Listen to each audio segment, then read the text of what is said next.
بسم اللہ الرحمن الرحیم۔ فرمایا حضرت ابولیقظان رضی اللہ تعالیٰ عنہ سے روایت ہے، جو حضرت عمار بن یاسر رضی اللہ تعالیٰ عنہ کا نام ہے، کہ جس نے شک والے دن روزہ رکھا اس نے ابو القاسم صلی اللہ علیہ وسلم کی نافرمانی کی۔ یہ بات پہلے بھی گزری ہے۔ شک والے دن سے مراد رمضان کا روزہ کہ ابھی معلوم نہیں ہے کہ وہ پہلا روزہ ہے یا شعبان کی 30 تاریخ ہے، اور ایک آدمی نے روزہ رکھا ہے تو وہ شک کا روزہ ہے، اس سے منع فرمایا ہے۔ ہاں، جس کی عادت ہو، اس کا سوموار والا دن آ رہا تھا یا پھر جمعرات کا دن آ رہا تھا اور وہ سوموار اور جمعرات کو روزہ رکھتا ہے، وہ رکھ سکتا ہے۔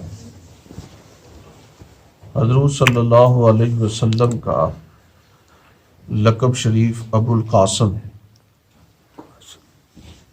حضرت ابراہیم رضی اللہ تعالیٰ عنہ کے علاوہ جتنی اولاد ہوئی آپ صلی اللہ علیہ وسلم کی، وہ ساری حضرت خدیجہ الکبریٰ رضی اللہ تعالیٰ عنہ سے۔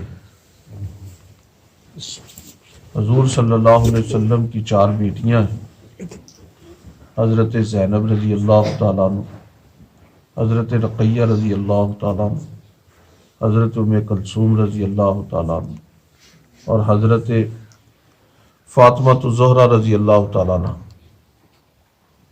4 بیٹیاں ہیں، اور بیٹے بچپن میں ہی فوت ہو گئے تھے۔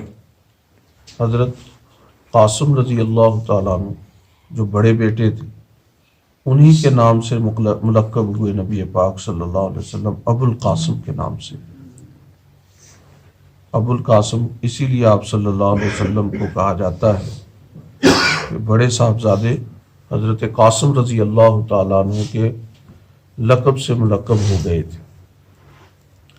اور سب ایک بیٹے حضرت عبداللہ رضی اللہ تعالیٰ عنہ، جن کو طاہر بھی کہا جاتا ہے، طیب بھی کہا جاتا ہے، بچپن میں ہی فوت ہو گئے سارے بیٹے۔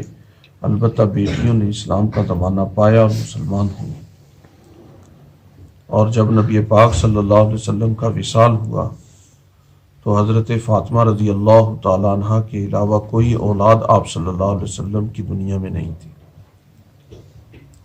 حضرت فاطمہ الزہرا رضی اللہ تعالیٰ عنہ بھی آپ صلی اللہ علیہ وسلم کے وصال کے تقریباً 6 ماہ بعد وفات پا گئی تھی۔ حضور اقدس صلی اللہ علیہ وسلم کو اللہ تبارک و تعالیٰ نے بیٹے دیے، لیکن وہ بچپن میں ہی وفات پا گئے تھے، اور اسی کو تان بنا لیا تھا مشرکین نے کہ ان کی اولاد اور نہ ہونے کی وجہ سے نسل کیسے چلے گی۔ سورہ کوثر میں اللہ پاک نے اس کا جواب دیا کہ اب تک تو وہ ہیں، اولاد ہوتے ہوئے بھی ان کے لیے دین اسلام قبول نہ کرنے کی وجہ سے لعن اور طعن ہوتی رہتی ہے، اولاد کے باوجود بھی، اور نبی پاک صلی اللہ علیہ وسلم کے بیٹے نہ ہونے کے باوجود بھی سارے زمانے میں آپ صلی اللہ علیہ وسلم کا نام گونجتا ہے۔ جب بھی دین اسلام کا نام آئے گا، رسول اللہ صلی اللہ علیہ وسلم پر درود پڑھا جائے گا۔ اللہ پاک عمل۔ بسم اللہ الرحمن الرحیم۔ الحمدللہ اللہم صلی علی سیدنا محمد وعلی آلہ وصحبہ۔ ربنا آتنا فی الدنیا حسنۃ وفی الآخرۃ حسنۃ وقنا عذاب النار۔ حسبنا اللہ ونعم الوکیل، نعم المولا۔ صلی اللہ تعالی علی خیر خلقہ محمد وعلی آلہ وصحبہ برحمتک یا ارحم الراحمین۔